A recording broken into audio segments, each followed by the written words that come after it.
ಇನ್ನು ಅಕ್ರಮ ಗಣಿಗಾರಿಕೆ ಬಗ್ಗೆ ಎಚ್.ಕೆ. ಪಾಟೀಲ್ ಬರೆದಿರುವ ಪತ್ರದ ವಿಚಾರಕ್ಕೆ ಸಂಬಂಧಪಟ್ಟಂತೆ ಎಚ್.ಡಿ. ಕುಮಾರಸ್ವಾಮಿ ಪ್ರತಿಕ್ರಿಯೆ ಕೊಟ್ಟಿದ್ದಾರೆ. 2 ವರ್ಷಗಳಿಂದ ಎಚ್.ಕೆ. ಪಾಟೀಲ್ ಏನ್ ಮಾಡ್ತಾ ಇದ್ರು ಅಂತ ಮೈಸೂರಿನಲ್ಲಿ ಎಚ್.ಡಿ. ಕುಮಾರಸ್ವಾಮಿ ಪ್ರಶ್ನೆ ಮಾಡಿದ್ದಾರೆ.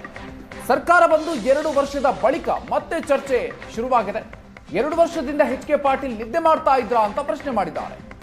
ಯಾರ ಮೇಲೆ ಕೂಡ ಯಾವುದೇ ಕ್ರಮ ಆಗೋದಿಲ್ಲ. ಇದು ಎಚ್.ಡಿ. ಕುಮಾರಸ್ವಾಮಿ ಅವರು ಆಡಿರುವಂತಹ ಮಾತು. ಸರ್ಕಾರ ಬಂದು 2 ವರ್ಷದ ಬಳಿಕ ಮತ್ತೆ ಚರ್ಚೆ ಆರಂಭ ಆಗಿದೆ. ಹಾಗಾದ್ರೆ ಈ 2 ವರ್ಷಗಳ ಕಾಲ ಎಚ್.ಕೆ. ಪಾಟೀಲ್ ಅವರು ಏನ್ ಮಾಡ್ತಾ ಇದ್ರು? ಇದು ಎಚ್.ಡಿ. ಕುಮಾರಸ್ವಾಮಿ ಅವರು ಎತ್ತಿರುವಂತಹ ಪ್ರಶ್ನೆ.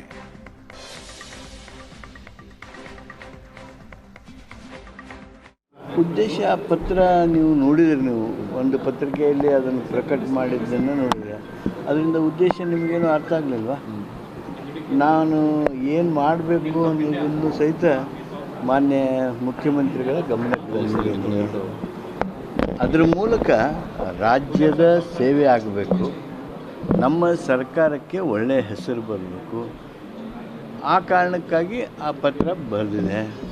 ಆ ಪತ್ರ ರಾಜಕೀಯ ಪತ್ರವಲ್ಲ, ಆ ಪತ್ರ ರಾಜ್ಯದ ಹಿತದೃಷ್ಟಿಯಿಂದ, ನಮ್ಮ ಜನರ ಹಿತದೃಷ್ಟಿಯಿಂದ ಬರೆದಿರ್ತಕ್ಕಂಥ ಪತ್ರ. ಆ ಪತ್ರ ಅದ್ಯಾವುದು ಎಚ್.ಕೆ. ಪಾಟೀಲ್ ಲೆಟರ್ನು ನೋಡಿದ್ನಪ್ಪ, ಗಣಿಗಾರಿಕೆದು. ಅವರು 2015-16ರಲ್ಲೂ ಒಂದು ಪತ್ರ ಬರೆದವ್ರು ಇದೇ ಥರನೇ. ಈಗ ಅದೆಂಥದ್ದು ಪತ್ರ ನೆನ್ನೆ ಬರ್ತಿದ್ರು, ಇವತ್ತು ಪತ್ರಿಕೆಯಲ್ಲಿ ಹಾಕಿದಿರಲ್ಲ. 2 ವರ್ಷದಿಂದ ಏನು ಮಾಡ್ತಾರೆ? ಇವರೇ ಉಪಸಮಿತಿ ಅಧ್ಯಕ್ಷರು 2015-16ರಲ್ಲಿ ಒಂದು ರಿಪೋರ್ಟು ಕೊಟ್ಟರು. ಈಗ 2 ವರ್ಷ ಆಯ್ತಲ್ಲ ಇವರು ಬಂದು ಕಾನೂನು ಸಚಿವರು. ಇವತ್ತ್ಯಾತಿಗೆ ಈ ಸಬ್ಜೆಕ್ಟ್ನ ರೈಸ್ ಮಾಡ್ತಾವ್ರೆ. 2 ವರ್ಷದಿಂದ ನಿದ್ದೆ ಮಾಡ್ತಾ ಇದ್ರ? ಇವರೇ ಕೊಟ್ಟಂತ ವರದಿ 1.5 ಲಕ್ಷ ಕೋಟಿ ಅಂತ ಏನು ಹೇಳ್ತಾರೆ. ಇವತ್ತು 1.5 ಲಕ್ಷ ಕೋಟಿ ವಸೂಲಿ ಮಾಡಿದ್ರೆ ಅವ್ರು ಹೇಳೋಂಥ ರೀತಿಯಲ್ಲೇ ಈ ಅಕ್ರಮ ದಂಧೆ ನಡೆಸಿರೋರ ಹತ್ರ ಇವತ್ತು ಟ್ಯಾಕ್ಸ್ ಈ ಥರ ಹಾಕಬೇಕಾಗಿತ್ತು ಜನಗಳ ಮೇಲೆ.